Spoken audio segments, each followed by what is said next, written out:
ಕರ್ತನಲ್ಲಿ ಪ್ರೀತಿಯುಳ್ಳ ಸಹೋದರ ಸಹೋದರಿಯರೇ, ನಿಮ್ಮೆಲ್ಲರನ್ನು ಯೇಸುಕ್ರಿಸ್ತನ ನಾಮದಲ್ಲಿ ಸ್ವಾಗತಿಸುತ್ತೇನೆ.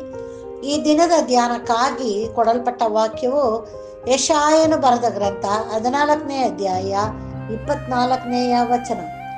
ಸೇನಾಧೀಶ್ವರನಾದ ಯೆಹೋವನು ಆಣೆಯಿಟ್ಟು ಹೇಳುವುದು ಏನೆಂದರೆ, ನಾನು ಸಂಕಲ್ಪಿಸಿದ್ದೇ ನೆರವೇರುವುದು, ಉದ್ದೇಶಿಸಿದ್ದೇ ನಿಲ್ಲುವುದು ಖಂಡಿತ ಎಂಬುದಾಗಿ. ಹೌದು ಪ್ರಿಯರೇ, ಈ ದಿನದ ವಾಕ್ಯಕ್ಕಾಗಿ ಸ್ತೋತ್ರ ಮಾಡೋಣ. ಹೌದು, ಕರ್ತನು ನಮಗೆ ಹೀಗನ್ನುತ್ತಾರೆ, ಏನೆಂದರೆ ನಮ್ಮ ಜೀವನದಲ್ಲಿ ಆತನು ಸಂಕಲ್ಪಿಸಿದ್ದೇ ನೆರವೇರುವುದು ಮತ್ತು ಆತನು ಉದ್ದೇಶಿಸಿದ್ದೇ ನಿಲ್ಲುವುದು ಎಂಬುದಾಗಿ.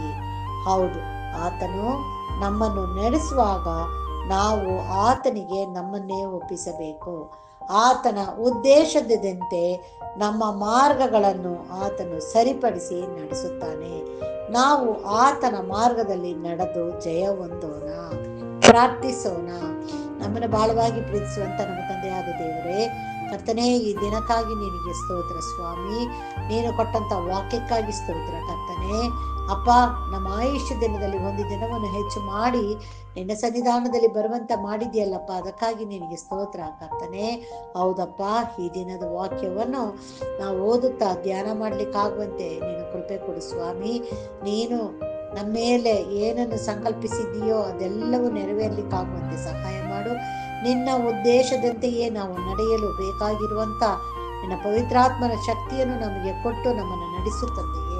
ನಮ್ಮನ್ನು ಮಾತ್ರ ಅಲ್ಲ ಕರ್ತನೆ, ಎಲ್ಲರನ್ನೂ ನಿನ್ನ ಸನ್ನಿಧಾನದಲ್ಲಿ ಬಂದು ಬೇಡುವಂತ ಪ್ರತಿ ಒಬ್ಬೊಬ್ಬರ ಕೂಗನ್ನು ನೀನು ಕೇಳುತ್ತಾ ಲಾಲಿಸುತ್ತಾ ಕರ್ತನೆ, ಎಲ್ಲರ ಸಮಸ್ಯೆಗಳನ್ನು ನೀನು ಬಿಡುಗಡೆ ಕೊಟ್ಟು, ಹೌದು ಸ್ವಾಮಿ, ಎಲ್ಲರಿಗೂ ಆರೋಗ್ಯವನ್ನು ಕೊಟ್ಟು ಎಲ್ಲರನ್ನೂ ಕರ್ತನೆ ನಿನ್ನ ಮಕ್ಕಳಾಗಿ ಸ್ವೀಕರಿಸಿ ನೀನು ತೊಳೆದು ನಿನ್ನ ರಕ್ತದಿಂದ ಅವರೆಲ್ಲರೂ ಕೂಡ ನಿನ್ನ ಮಕ್ಕಳಾಗುವಂತೆ ಕರ್ತನೆ, ನಿನ್ನ ಬಳಿ ಬಂದು ನಿನ್ನನ್ನು ಕೊಂಡಾಡ್ಲಿಕ್ಕಾಗುವಂತೆ ನೀನು ಸಹಾಯ ಮಾಡು ಸ್ವಾಮಿ.